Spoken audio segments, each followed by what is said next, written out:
dalam lembah, dalam situasi yang tidak bisa kami kendalikan Tuhan Yesus, tapi kami tahu Kau tetap mengendalikan hidup kami, Kau tetap berkuasa, Kau berdaulat Tuhan Yesus. Dan pagi hari ini Tuhan, kami nyatakan kami butuh firman-Mu Bapa, kami butuh kebenaran-Mu yang menuntun jalan kami Tuhan Yesus. Nyatakan melalui hamba-Mu Bapa, pakai hamba-Mu, urapi hamba-Mu Tuhan Yesus, biar kebenaran firman-Mu bagi kami semua Tuhan Yesus.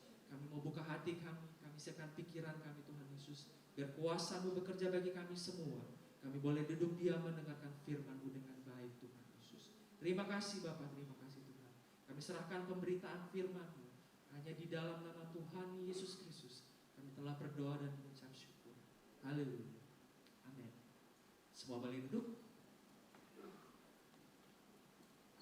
Waktu dan tempat saya persilakan.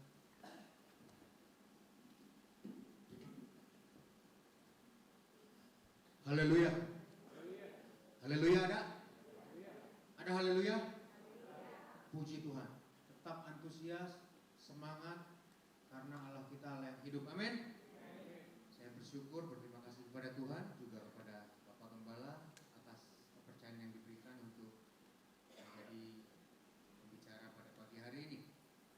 Mari sama-sama kita buka ayat pokok kita, Efesus pasal yang keempat.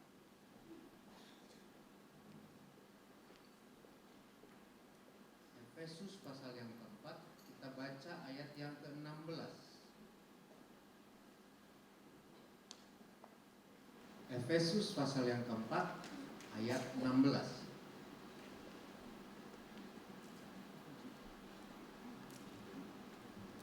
Demikian firman Tuhan.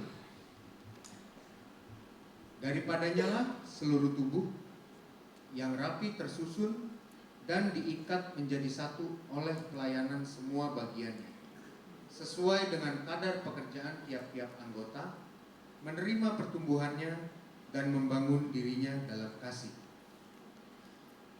Daripadanya lah seluruh tubuh yang rapi tersusun. Dan tahun ini melalui Bapak Gembala, Tuhan mengingatkan kepada kita bahwa seluruh tubuh yang rapi tersusun ini direfleksikan ke dalam keluarga kita. Dalam keluarga yang rapi tersusun dengan Kristus sebagai kepala yang tercantum dalam 1 Korintus 11 ayat yang ketiga. Jadi kepala dari tiap laki-laki ialah Kristus dan kepala dari Kristus ialah Allah. Jadi Kristus adalah kepala setiap keluarga. Berbicara mengenai kepala, kepala itu biasanya berada di depan. Kepala itu biasanya berada di atas. Kepala itu selalu duluan. Demikian juga Kristus. Kristus sebagai kepala, dia ada di atas. Dia ada di depan. Dan karena dia ada di depan, dia ada di atas, dia memimpin. Dia berjalan dulu. Dia membawa anggota-anggotanya ke arah yang dia sudah tahu. Jadi dengan kata lain, seorang pemimpin itu harus visioner, harus punya tujuan, harus tahu mau dibawa kemana anggota-anggota tubuhnya, mau dibawa kemana anggota-anggota keluarganya. Dan inilah yang dilakukan oleh Tuhan Yesus. Tuhan Yesus tahu, Tuhan Yesus mengerti tubuhnya, anggota keluarganya mau dibawa kemana. Tuhan Yesus tahu, karena dia adalah kepala, dia pemimpin. Mari kita sama-sama selidiki. Bagaimana saya bisa tahu? Bagaimana kita bisa tahu kalau dia itu pemimpin yang visioner, ada tujuan yang jelas. Dan kalau bicara tujuan, tentunya tidak lepas dari rencana dan rancangan. Bagaimana kita bisa tahu dia itu punya tujuan yang jelas dan semua yang dirancangkan untuk mencapai tujuannya adalah rancangan yang luar biasa. Mari kita buka dalam Yeremia pasal 29. Yeremia 29, kita baca ayat yang ke-11. ayat yang sudah tidak asing bagi kita mengenai rancangan Allah. Yeremia 29 ayat 11.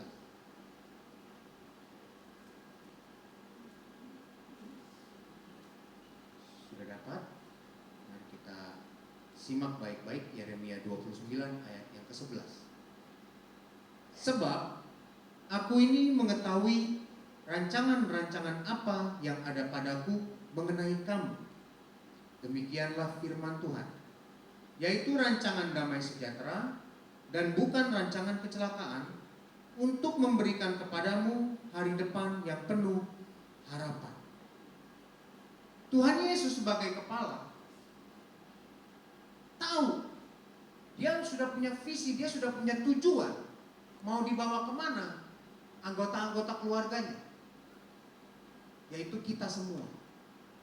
Kristus yang adalah kepala, firman Tuhan katakan, mengetahui rancangan-rancangan apa yang ada padaku mengenai kamu, yaitu rancangan damai sejahtera, bukan rancangan kecelakaan, untuk memberikan kepadamu hari depan yang penuh harapan. Ini adalah rancangan Allah mengenai kita. Ada tujuan yang jelas. Tujuannya apa? Untuk memberikan kepada kita hari depan yang penuh. Wah, jangan-jangan yang baca Alkitab tadi saya doang. Kalau gitu kita ulang deh, baca sama-sama. Baca sama-sama ya Bapak Ibu ya. 1, 2, 3. Sebab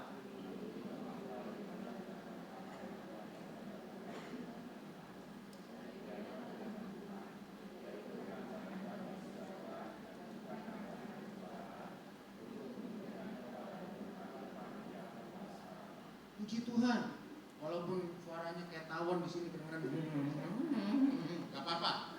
Yang penting Bapak Ibu udah baca ya. Nah sekarang kalau sudah baca, Tuhan Yesus sebagai kepala, dia tahu tujuannya untuk anggota-anggotanya, yaitu kita. Tadi tujuan Tuhan Yesus buat kita itu apa? Untuk memberikan hari depan yang, puji Tuhan, penuh harapan. Memberikan hari depan yang penuh harapan. Tetapi tujuan ini ada faktor yang dinamis di tengah-tengahnya. Maksudnya bagaimana nih faktor yang dinamis? Kita perhatikan baik. Sebab aku ini mengetahui rancangan-rancangan apa yang ada padaku mengenai kamu, mengenai kita. Ada faktor dinamis di sini. Untuk mencapai tujuan, yaitu memberikan kita hari depan yang penuh harapan, ada faktor dinamis. Faktor dinamisnya apa? Kita, Bapak, Ibu, Om, Tante, Saudara-saudari, dan saya. Kenapa kita bisa menjadi faktor dinamis? Maksudnya faktor dinamis kita itu bagaimana? Ketika Allah menciptakan kita, Allah bukan menciptakan kita sebagai robot. Iya apa betul? Allah memberikan kita kemampuan untuk memilih. Allah memberikan kemampuan kepada Hawa untuk memilih, kepada Adam untuk memilih, dan terus sampai keturunannya kepada kita untuk memilih. Makanya ketika Adam dan Hawa diletakkan di Taman Eden, ditaruh untuk mengusahakan, Allah izinkan iblis menggoda. Supaya apa? Mereka memilih mau tetap taat atau mau membangkang, tidak taat. Itu kan dinamis. Itu sesuatu yang bisa A, bisa B, bisa C, tergantung si kamu, kita dalam memutuskan memilih apa. Ini adalah faktor dinamisnya. Bukan statis seperti robot diprogram sama Tuhan. Hawa, if evil come, jika iblis datang menggoda, then Hawa says no. Maka Hawa bilang tidak. Apakah ketika Tuhan menciptakan manusia dengan program seperti itu? Tidak. Tapi ada kemampuan untuk memilih. Jadi dinamis. Nah, sebagai manusia, faktor dinamis ini bisa menentukan outcome-nya. menentukan tujuan di akhirnya nanti. Saya perjelas sekali lagi. Kita manusia sebagai faktor dinamis dari rancangan Allah ini akan menentukan tujuan akhir yang sudah Allah tetapkan. Tujuan akhirnya apa itu? Memberikan kepadamu hari depan yang penuh harapan. Ini akan ditentukan oleh faktor dinamisnya, yaitu kita manusia. Kalau begitu bicara tentang penentuan tujuan nanti, bisa jadi tujuan ini tercapai atau tidak tercapai. Ya kan? Sebagai manusia, kita punya pengertian dong, bahwa kalau begitu Allah itu kan punya rancangan ya. Dan Allah itu melibatkan kita manusia dalam rancangannya. Pasti Allah itu sudah punya rancangan-rancangan cadangan. Pasti Allah sudah punya plan A, plan B, plan C, plan D, plan dan seterusnya sampai plan Z, plan Z. Pasti Tuhan sudah punya itu. Makanya kalau Tuhan bilang rancangan damai sejahtera bukan rancangan kecelakaan, nanti akan memberikan hari depan yang penuh harapan, itu pasti udah ada sekian plan yang Tuhan siapkan. Pasti nanti Tuhan di tengah-tengah, istilahnya apa, adalah caranya dengan plan B, plan C-nya itu. Jadi kalau minta tolong slide-nya dilanjut dulu. Jadi rancangan Allah itu ya dibuat seperti garis dengan hitam ini yang sudah saya maaf.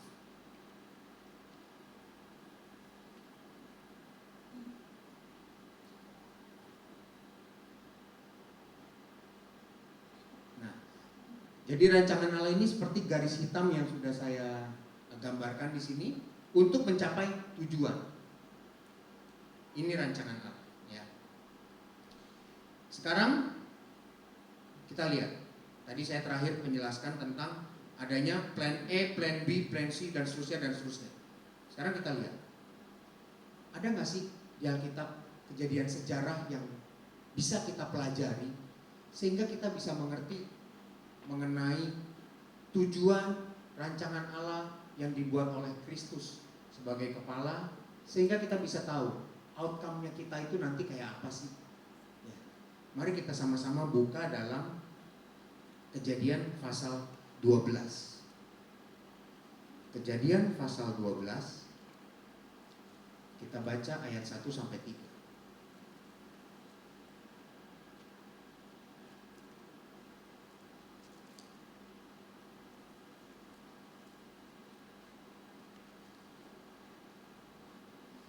Kejadian pasal 12 ayat 1 sampai 3. Perikopnya, Abram dipanggil Allah. Berfirmanlah Tuhan kepada Abram, pergilah dari negerimu dan dari sanak saudaramu dan dari rumah bapamu ini ke negeri yang akan kutunjukkan kepadamu. Aku akan membuat engkau menjadi bangsa yang besar dan memberkati engkau serta membuat namamu masyhur, dan engkau akan menjadi berkat. Aku akan memberkati orang-orang yang memberkati engkau dan mengutuk orang-orang yang mengutuk engkau. Dan olehmu semua kaum di muka bumi akan mendapat berkat. Dan olehmu semua kaum di muka bumi akan mendapat berkat. Ayat-ayat yang sudah kita baca, ini adalah rancangan Allah dan tujuan Allah bagi siapa? Bagi kita semua, yang dimulai dari Abram. Allah sudah merancang melalui Abram bahwa Abram ini akan dibuat sebagai bangsa yang besar. Abram ini akan diberkati dan semua kaum di bumi akan mendapat berkat oleh Abram. Ini adalah rancangan Allah dan tujuan Allah melalui Abram. Kita lihat gambarnya. Nah, ini dia. Abraham, kemudian garis hitam itu adalah rancangan Allah. Dengan tujuan apa? Memberkati semua kaum di bumi, termasuk Bapak Ibu, Om Tante, saudara-saudari dan saya. Kemudian rancangan Allah ini digenapi gak? Tujuannya tercapai gak? Karena ini sejarah sudah terjadi, boleh dibilang tujuannya tercapai. Buktinya di dalam Galatia. Yuk mari kita buka di dalam Galatia pasal yang ketiga. Saya mohon ya telat ya, nggak apa-apa ya Bapak Ibu, mohon maaf. Maksudnya mau dikasih tanda, nanti kita kembali ke kejadian soalnya. Ya, kita buka Galatia pasal yang ketiga. Kita baca ayat 8, 9 dan ayat yang ke-16.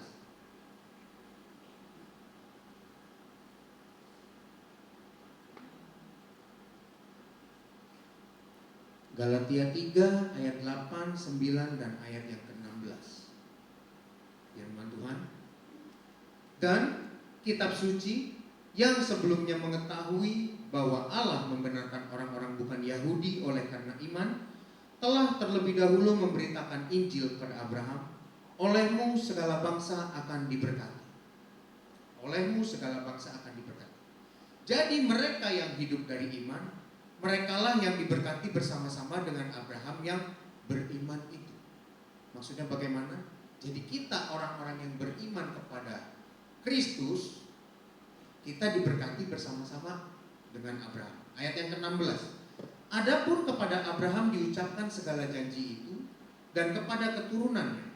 Tidak dikatakan kepada keturunan-keturunannya seolah-olah dimaksud banyak orang, tetapi hanya satu orang, dan kepada keturunanmu, yaitu Kristus. Jadi oleh Abraham melalui keturunannya yaitu Kristus, maka semua kaum memperoleh berkat. Rancangan Allah berjalan. Ketemu Kristus terus berjalan. Sampai akhirnya oleh iman kita memperoleh berkat. Oleh kepercayaan kita kepada Kristus, kita memperoleh berkat. Rancangan Allah mencapai tujuan. Tercapai. Sesuai. Tapi ini kan perjalanan. Dan kita tahu sama-sama, di garis yang hitam itu, di rancangan itu, sampai kita semua menjadi berkat, menerima berkat, itu tidak sesimpel menarik garis hitam seperti yang saya gambarkan di situ. Tolong gambar selanjutnya. Tetapi ada satu tanda tanya besar dalam setiap proses garis hitam rancangan itu. Ini yang tadi saya bilang, proses dinamis, faktor dinamis. Dalam kejadian Abraham, faktor dinamisnya apa? Kalau menurut sejarah, kita sama-sama tahu, Abraham memperoleh Ishak. Dan Kristus itu anak dari keturunan dari Abraham, Ishak, Yakub. Nah, di tengah-tengah proses itu ada faktor dinamis, yaitu apa? Muncullah Ismail. Kan gitu. Dengan munculnya Ismail, kalau gitu ada kaum yang tidak diberkati dong. Karena apa? Tuhan bilang, keturunanmu yang dari Ishaklah yang akan menjadi saluran berkatnya. Kalau gitu yang dari Ismail gak bisa dapat berkat dong. Itu faktor di luar rencana tuh. Tapi kok Allah mengizinkan? Ya kan, kalau kita buka, yuk mari kita sama-sama buka deh, supaya kita bisa lebih paham alur ceritanya ya. Kejadian pasal yang ke-16. Mohon maaf tadi saya lupa bilang dulu. Jadi kita kembali ke Kejadian 16.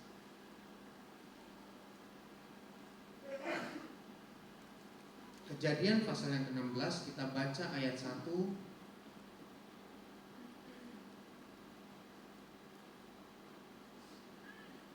sampai ayat yang ke-6.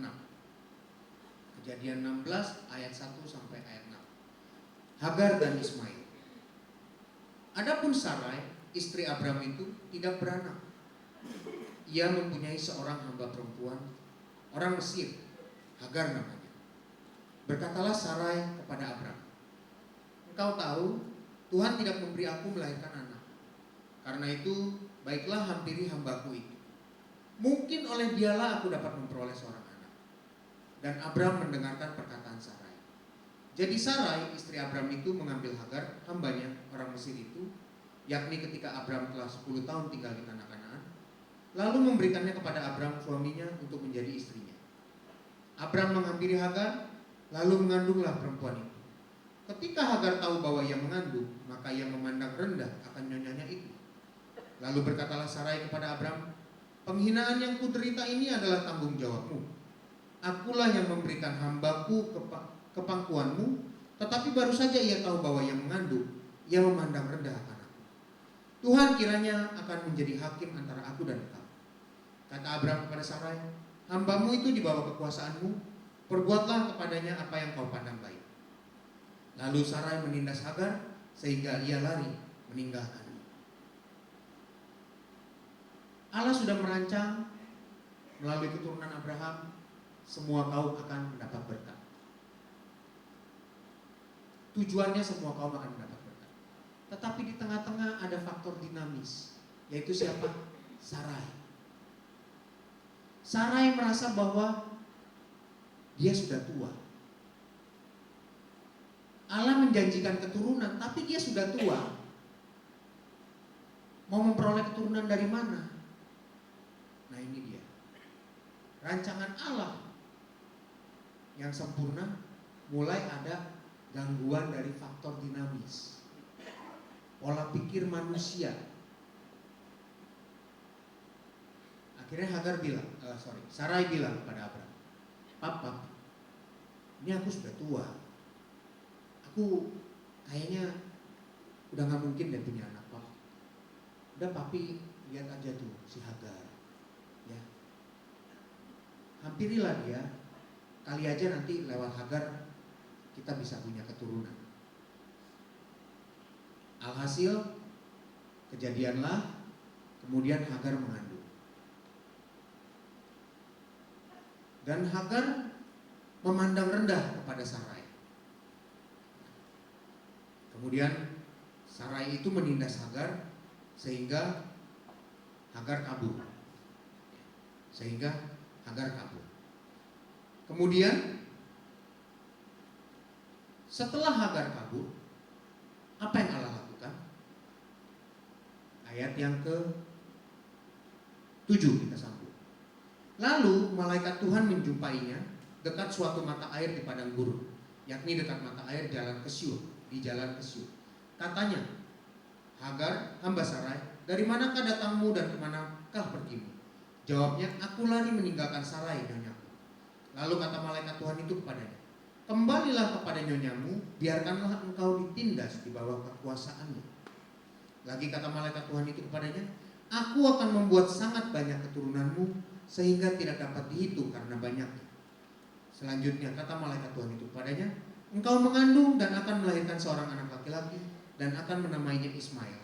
Sebab Tuhan telah mendengar tentang penindasan atasmu itu. Seorang laki-laki yang lakunya seperti keledai liar, demikianlah nanti anak itu. Tangannya akan melawan tiap-tiap orang dan tangan tiap-tiap orang akan melawan dia. Dan di tempat kediamannya ia akan menentang semua saudaranya. Kemudian Hagar menamakan Tuhan yang telah berfirman kepadanya itu dengan sebutan, engkaulah El Roi. Sebab katanya, bukankah di sini kulihat dia yang telah melihat aku. Sebab itu sumur tadi disebutkan orang sumur Lahai Roi, letaknya antara Kades dan Peren. Lalu Hagar melahirkan seorang anak laki-laki bagi Abram, dan Abram menamai anak yang dilahirkan Hagar itu Ismail. Abram berumur 86 tahun ketika Hagar melahirkan Ismail baginya. Akhirnya keluarlah Ismail. Apakah Allah merubah rencananya untuk memberkati semua kaum di bumi dengan adanya Israel? Apakah tadinya plan E-nya Allah yang sempurna, kemudian Tuhan tambah atau Tuhan rubah jadi plan B? Oh, ada Ismail di sini. Kalau gitu jadi plan B deh. Semua kaum di muka bumi diberkatinya jadi lewat dua, lewat Ishak dan lewat Ismail. Apakah seperti itu? Tidak. Karena ini peristiwa sejarah yang sudah terjadi. Dan Allah berkata bahwa melalui keturunanmu Kristus hanya satu. Jadi saya menjelaskan ini untuk membuka wawasan kita bahwa Allah di tengah-tengah proses yang ada tanda tanyanya itu, Allah tidak pernah merubah plannya, rancangannya menjadi plan B, plan C atau plan Z sekalipun untuk mengakomodir rancangan kita manusia yang salah. Allah tidak pernah mengakomodir rancangan kita dan merubah rancangan Dia untuk menyesuaikan. Karena dari semula rancangan Allah adalah garis yang hitam. Rancangan Allah adalah rancangan yang tujuannya jelas, rencananya jelas, dan Dia tidak akan kompromi dengan itu. Ya. Kemudian, kalau begitu, kok Allah mengizinkan Abram menghampiri Hagar sesuai dengan yang di-request sama Ribka. Sesuai yang di-request sama Sarah. Kok faktor dinamis ini Tuhan biarkan? Kenapa enggak waktu Sarai bilang, "Papa, itu kan ada Hagar, hampiri dia deh supaya kasih anak buat kita." Kenapa enggak Allah murka di situ langsung petir, geluduk, sambar menyambar, benar-benar. Abraham, stop. Please dong deh. Kamu akan merusak rancanganku. Bisa enggak Tuhan buat seperti itu? Bisa. Dia itu Tuhan. Tetapi kalau dia melakukan itu, dia akan melanggar firman-Nya sendiri. Dia akan melanggar ciptaannya yang sudah dia buat dengan tujuan yang baiknya. Yaitu apa? Kita yang memiliki kemampuan untuk memilih. Free will, kehendak bebas. Kalau Abraham begitu dia mau menghampiri Hagar, tiba-tiba ada katakanlah binatang buas di depan tenda. Wah, jadi Abrahamnya kaget. Wah, nggak jadi Hagar, saya kaget. Nggak kejadian kan Ismail? Tapi enggak. Allah nggak buat seperti itu. Allah tetap sama rencananya. Biarin Ismail keluar, oke, nggak masalah. Rancangan Allah tetap rancangan A sampai tujuannya yang berhasil. Tujuan A. Di tengah-tengah nggak pakai, dirubah jadi B, C, D, nggak pakai. Hebat ya Tuhan, hebat.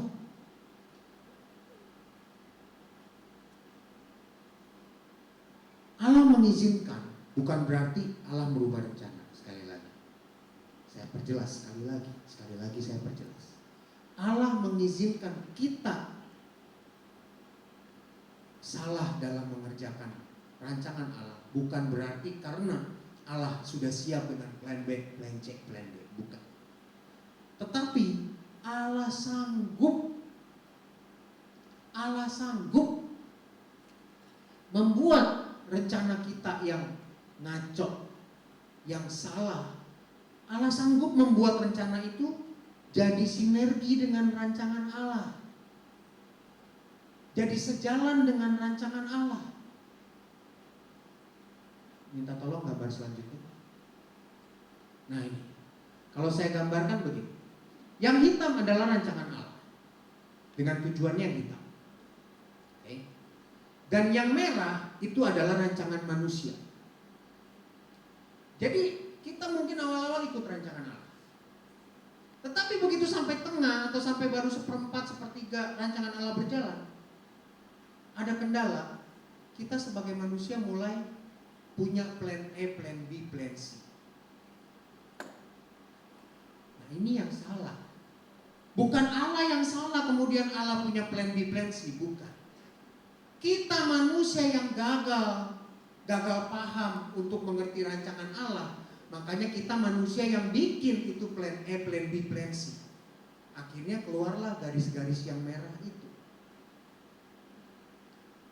Jadi rancangan Allah yang hitam distracted, terganggu dengan rancangan merah punya kita, rancangan manusia. Menyimpanglah kita ke kanan gitu kan, kalau ini digambarnya ke bawah. Gagal, mentok. Balik menyimpanglah kita ke kiri, digambar ke atas. Plan B-nya kita sebagai manusia. Sampai tengah-tengah, cocok plan B. Kenapa? Ada cross di situ antara rancangan kita yang merah dengan rancangan Allah yang hitam. Kita gagal paham. Masih sesuai nih sama rancangan Allah. Karena apa? Kebetulan memang ada di titik yang cross itu, pertemuan antara merah dan hitam. Bapak Ibu, Om Tante, paham maksud saya di sini? Dapat ya maksud saya ya? Ketika plan B, tapi karena arahnya salah, cross yang merah dan hitam itu kelewat juga. Kita masih nggak paham nih bahwa kita salah di plan kita, rencana kita. Kita terusin menyimpangnya itu ke atas atau ke kiri. Sampai akhirnya mentok lagi. Wah, mentok. Masa rancangan Allah salah nih? Nah, mulai keluar pikiran seperti itu. Ya. Balik lagi. Ke kanan lagi, atau kalau digambar ke bawah. Dan ketika menjalani itu, ada cross lagi. Oh iya, masih sesuai nih dengan rencana Allah. Terus deh. Nah, karena plan A, plan B, plan C-nya manusia yang salah ini, ujung-ujungnya apa? Tujuan Allah yang hitam akhirnya gatot. Gatot, Bapak Ibu, Om Tante, saudara-saudari. Gagal total. Tadinya yang tujuannya hitam, maksudnya hitam di sini cuma warna aja, bukan nanti tujuan Allah hitam kan melambangkan kekotoran, dosa. Berarti tujuan Allah kotor dong. Enggak begitu ya, maksudnya ini pembedaan warna aja supaya kita jelas rancangan Tuhan dan rancangan manusia. Tujuan Allah yang saya kasih warna hitam, tujuan Allah yang baik, itu bisa gatot dan jadi tujuan kita yang salah. Jadi yang tadi tuh ya memberi hari depan yang penuh harapan itu tidak terjadi. Ya bukan karena Allah yang berubah, bukan karena Allah yang salah, tetapi karena kita manusia yang gagal paham, sehingga tujuan itu tidak tercapai. Sehingga rancangan yang bagus yang sudah Tuhan rancangan itu jadi acak adut, jadi berantakan oleh garis-garis merah yang kita buat. Tetapi ini gambaran kalau kita pada akhirnya tidak mau sesuai dengan gambaran Allah. Tetapi dari kasus Abraham yang tadi kita sudah pelajari, tujuan Allah tetap tercapai itu. Nah, ini yang saya bilang tadi, Allah sanggup membuat yang merah tadi, yang menyimpang itu, yang Sarai lakukan dan Abraham lakukan, Allah sanggup mensinergikan sehingga ketika titik balik yang ini nih Bapak Ibu, titik balik yang ini cross yang ini nih, ya. Ketika di sini ini nggak diterusin sampai bawah, tetapi di sini bertobat, bukan bertomat kalau pinjam istilah Pak Timotius, bertobat lalu kumat bertomat. Di sini dia bertobat, lalu ikutin jalan yang hitam, makanya tujuannya tercapai. Makanya di situ Abraham dirubah namanya jadi Abraham, Sarai dirubah namanya jadi Sarah. Untuk apa? Supaya ada perubahan, supaya ada pertobatan sehingga mereka bisa ikut kembali ke tujuan. Allah sanggup mensinergikan rancangan manusia yang berantakan, plan A, plan B, plan C, jadi satu kembali ke rancangan yang semula yang Allah tentukan. Dahsyat ya. Kalau gitu nanti abis ini saya boleh dong membuat rancangan sebanyak-banyaknya untuk masa depan saya. Rancangan yang berantakan kayak apapun nanti Tuhan sinergikan. Boleh dong. Oh, tunggu dulu. Tunggu dulu Bapak Ibu Om Tante. Jangan kilaf. Ya. Jangan dengar kata sinergi langsung wah, mukanya pengen gitu ya. Kalau gitu sekarang saya akan memuaskan keinginan daging saya. Nanti udah mau terakhir, Tuhan akan sinergikan kesalahan yang sudah saya buat di masa lampau. Tetap saya selamat masuk kerajaan Allah. Enak aja. Enggak seperti itu cara kerjanya. Itu kembali lagi rancangan kita yang merah. Tujuannya nanti di bawah, baik. Ya. Tuhan mensinergikan dengan adanya bertobat. Ya. Nah, tapi sebelum saya mau bahas bertobat, saya mau terangin satu keadaan dulu, satu kenyataan bahwa kok bisa sih Tuhan mensinergikan rancangan-rancangan yang tadinya sudah berantakan dibuat Abraham dan Sarai, kok bisa disinergikan tetap pada ujung-ujungnya, pada akhirnya segala kaum di muka bumi mendapat berkat. Itu karena ada satu sifat Allah yang tak terbantahkan. Apa itu? Allah itu maha tahu. Kristus itu sebagai kepala, dia maha tahu. Makanya dia bisa merancang, dia bisa tujuan. Dari start sampai finish, itu semuanya Tuhan sudah tahu hasil. Di tengah-tengah manusia itu si faktor dinamis akan menyimpang ke kiri dan ke kanan, itu pun dia sudah tahu. Tahu dari mana? Firman Tuhan sudah katakan dalam Ayub pasal yang ke-17, Ayub pasal yang ke-37 ayat 16. Ayub pasal 37 ayat 16.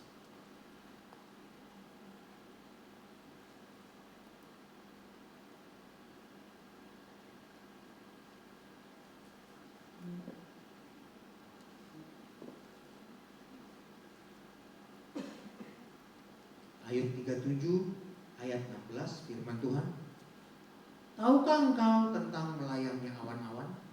Tentang keajaiban-keajaiban dari yang maha tahu. Dari yang maha tahu di sini maksudnya Allah. Allah itu maha tahu. Ini kesaksian satu orang yang mengalami berkat dari Allah, Ayub. Kemudian apakah Allah itu maha tahu? Kita bisa lihat dari sejarah enggak? Ada buktinya enggak? Ada Bapak Ibu. Yuk, Ayubnya dikasih tanda dulu. Nanti kita kembali lagi ke Ayub. Kita buka Ulangan pasal yang 17.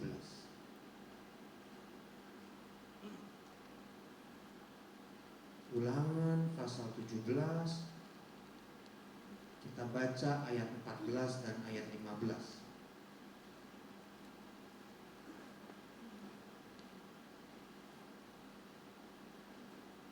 Ulangan 17 ayat 14 sampai 15. Firman Tuhan, hukum tentang raja. Apabila engkau telah masuk ke negeri yang diberikan kepadamu oleh Tuhan Allahmu dan telah mendudukinya dan diam di sana, kemudian engkau berkata, aku mau mengangkat raja atasku seperti segala bangsa yang di sekelilingku, maka hanyalah raja yang dipilih Tuhan Allahmu yang harus kau angkat atasmu. Dari tengah-tengah saudara-saudaramu haruslah engkau mengangkat seorang raja atasmu. Seorang asing yang bukan saudaramu tidaklah boleh kau angkat atasmu. Di sini, ini baru Tuhan kasih hukum-hukum kepada Musa dan bangsa Israel. Dan Tuhan sudah tahu, nanti sekian tahun kemudian, ini bangsa bakal minta raja. Makanya Tuhan sudah tahu. Tuhan bilang, apabila engkau telah masuk ke negeri, apabila di sini waktu gitu ya, pengertiannya bukan apabila bisa jadi bisa tidak, bukan. Apabila di sini untuk menunjukkan keterangan waktu. Nanti kalau kamu sudah masuk gitu ya, nanti waktu kamu sudah masuk ke negeri yang diberikan kepadamu, kemudian engkau berkata, aku mau mengangkat raja. Itu Tuhan sudah tahu. Dan benar, di dalam 1 Samuel 8 ya kita lihat saja sekilas supaya kita mengerti.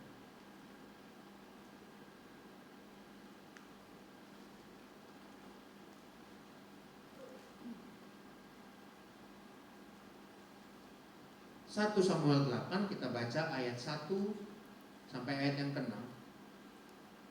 1 Samuel 8 ayat 1 sampai 6. Orang Israel menghendaki seorang raja. Setelah Samuel menjadi tua, diangkatnyalah anak-anaknya laki-laki menjadi hakim atas orang Israel. Nama anaknya yang sulung ialah Yoel, dan nama anaknya yang kedua ialah Abia. Keduanya menjadi hakim di Beersheba. Tetapi anak-anaknya itu tidak hidup seperti ayahnya. Mereka mengejar laba, menerima suap, dan memutarbalikkan keadilan. Sebab itu berkumpullah semua tua-tua Israel. Mereka datang kepada Samuel di Rama dan berkata kepadanya, "Engkau sudah tua, dan anak-anakmu tidak hidup seperti engkau. Maka angkatlah sekarang seorang raja atas kami untuk memerintah kami seperti pada segala bangsa-bangsa lain."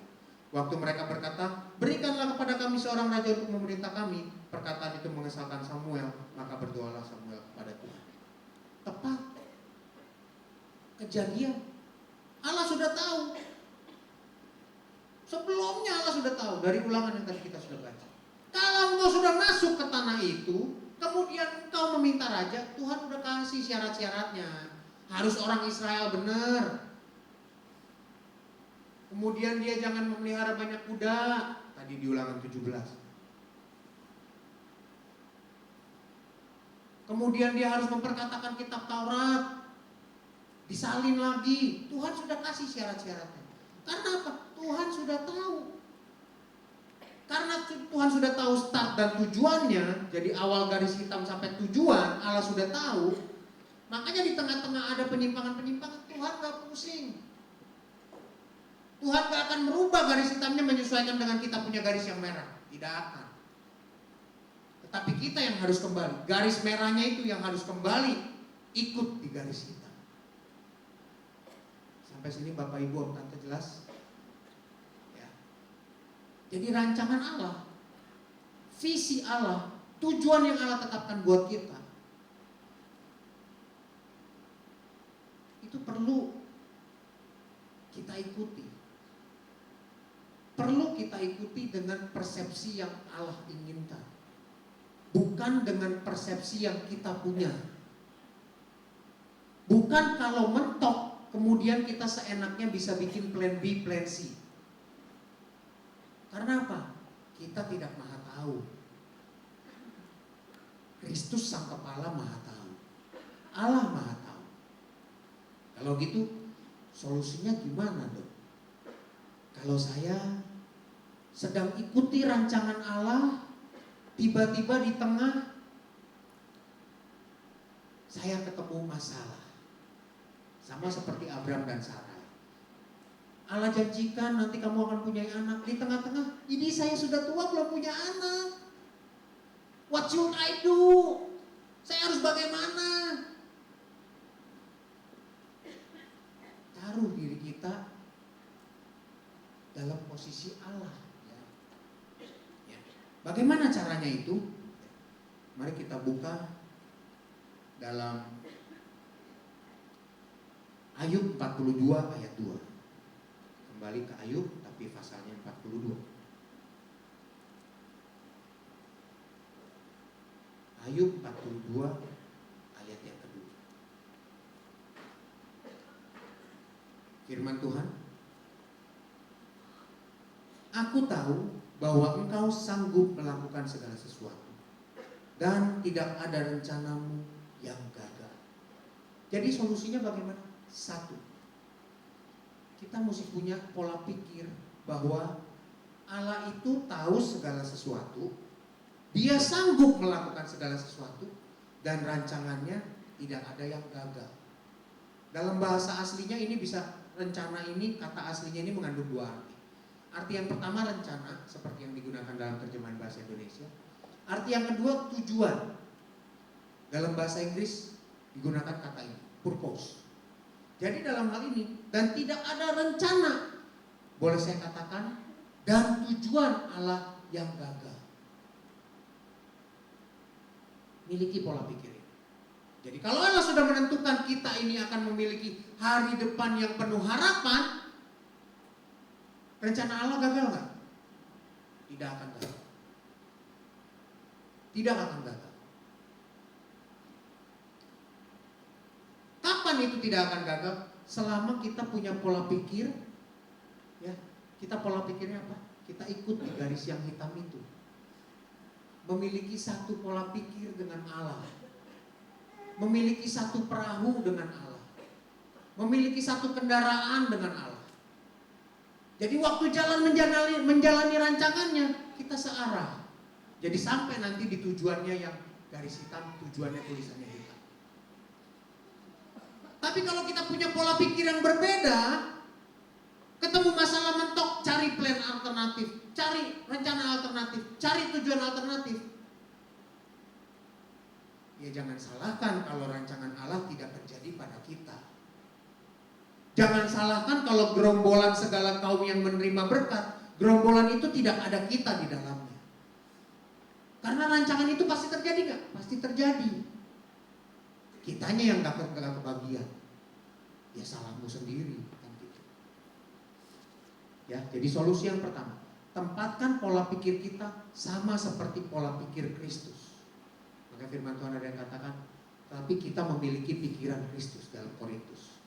Tapi kita memiliki pikiran Kristus. Milikilah pikiran Kristus. Yang kedua, bagaimana kita bisa memiliki pikiran Kristus? Ya.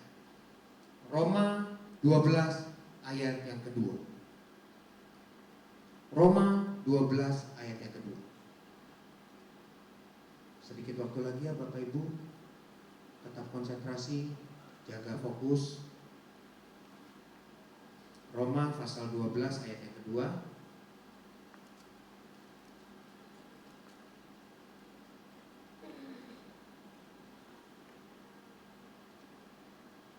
Ayat ini juga sudah tidak asing lagi.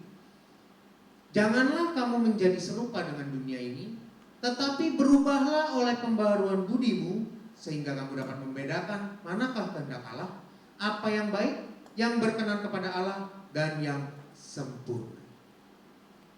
Yang kedua, jangan menjadi serupa dengan dunia. Dunia ketemu masalah, banyak plan alternatifnya, plan A, plan B, plan C. Termasuk plan-plan yang melanggar firman Allah, gak peduli. Kalau gitu kita harus apa? Merubah pola pikir kita. Pembaharuan budi. Dalam Efesus 4 ayat 17 sampai 24 di situ dikatakan manusia baru. Begitu kita menerima Yesus, beriman dan percaya kepada Yesus, kita adalah manusia baru. Kalau kita adalah manusia baru, pola pikir juga baru. Pola pikir yang baru itu gimana? Ya pola pikir yang ikut dengan pola pikir Kristus.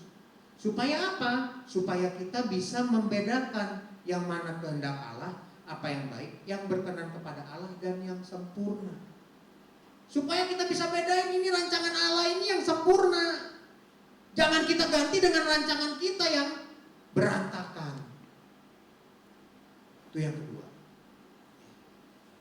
Yang pertama, miliki pola pikir seperti Kristus. Bagaimana caranya? Kita rubah pola pikir kita supaya kita jangan seperti dunia pola pikirnya. Dan yang terakhir, Ibrani pasal 10 ayat yang terakhir, Ibrani pasal yang ke-10, kita baca ayat 35 sampai 36. Perikopnya adalah ketekunan. Ibrani 10 ayat 35 sampai 36. Firman Tuhan. Sebab itu, janganlah kamu melepaskan kepercayaanmu, karena besar upah yang menantinya. Sebab kamu memerlukan ketekunan, supaya sesudah kamu melakukan kehendak Allah, kamu memperoleh apa yang dijanjikan itu. Amin. Amin.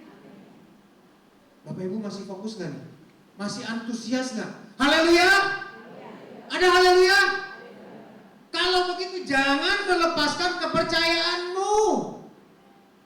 Rancangan Allah adalah rancangan yang tujuannya supaya kita memiliki hari depan yang penuh harapan. Supaya kita menerima berkat. Jangan lepaskan kepercayaan kita. Ketemu masalah, jangan lepaskan kepercayaan kita. Ingat pola pikirnya. Rancangan Allah adalah rancangan yang sempurna. Masalah apapun, rancangan Allah adalah rancangan yang sempurna. Ikuti rancangan itu. Memang saya di sini nggak bicara tentang contoh kasus konkret yang akan dihadapi oleh Bapak Ibu atau yang sedang dihadapi oleh Bapak Ibu. Tetapi apapun masalahnya, pola pikir Kristus, rancangan Allah adalah rancangan yang sempurna. Bagaimana kita ikutinya? Bagaimana kita tahu? Ya berdoa. Ya bicaralah sama Dia yang punya rancangan. Kalau kita ketika ketemu masalah, mikirinnya masalah, bukan ngobrol sama Tuhan, ya gimana kita bisa tahu rancangannya, jalan keluarnya bagaimana? Ketika ketemu masalah lebih sibuk mikirin, aduh ini jalan keluarnya gimana ya? Aduh gue mau cari siapa yang bisa bantu ya? Aduh siapa yang bisa utangin saya ya? Aduh bunga bank mana nih yang paling kecil ya? Aduh ini, aduh itu, aduh ini, aduh itu. Lupa Tuhannya adalah Tuhan yang Maha Kuasa. Lupa Tuhannya yang rancangannya itu tidak pernah gagal. Jadi Bapak Ibu, firman Tuhan tidak saya panjangkan. Milikilah pola pikir yang benar. Dan jangan lepaskan kepercayaan kita. Maka tujuan rancangan Allah, tujuan dari Kristus sebagai kepala kita, itu kita bisa terima. Kita bisa capai. Dan ayat yang tadi kita baca, olehmu semua kaum akan memperoleh berkat. Kita ada di dalamnya. Amin. Mari sama-sama kita berdiri. Mari sama-sama kita dengan tekun. Mari sama-sama kita mulai. Bagi yang belum mulai, bagi yang sudah mulai, mari sama-sama teruskan, pertahankan, bahkan tingkatkan pergaulan kita dengan Allah. Supaya kita mengerti dan tambah mengerti, tambah percaya rancangan Allah adalah yang terbaik. Kita tidak cari-cari alasan untuk mari tim musik, saya undang masuk. Kita tidak cari-cari rancangan-rancangan lain untuk memuaskan keinginan kita.